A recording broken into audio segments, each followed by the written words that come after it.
We discussed regarding stage specific. So what is stage 0?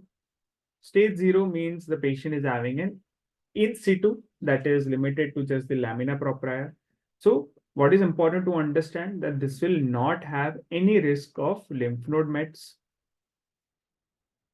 But if there is a polyp, it may have an increased risk of invasive carcinoma. So you completely excise the polyp. That is first thing. You need to be sure that you resect with a margins which are free of the dysplasia. R0 means the margins are free of any cancer. And you follow up with the help of colonoscopy. And if polyp you're not able to resect properly, then you may need to do a segmental resection in this case. But if after this you see that you have achieved an R0 resection and the margins are clear, then you can just go for surveillance, which we discussed earlier. Now we come to stage 1. Stage 1 means it is spreading to the submucosa. Okay. So how do you know it is T1? When the polyp, what you excise, turned out to be carrying invasive carcinoma. And you need to see what is the depth of invasion. As we had discussed, it is stage 1, stage 2, stage 3 according to the Haggett's classification.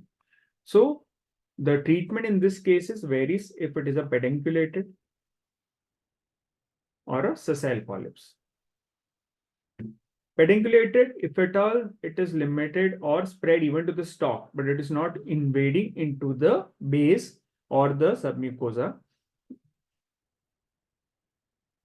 So there is a low risk of metastasis in this case. So the pedunculated tumor, they are having low risk of metastasis. So you can just do with endoscopic resection. And sessile polyps, they are basically depending if it is limited to the 1/3 of the submucosa, 2/3, or up to the complete submucosal invasion. And need to see if it is an intermediate or a high risk. What are the high risk features?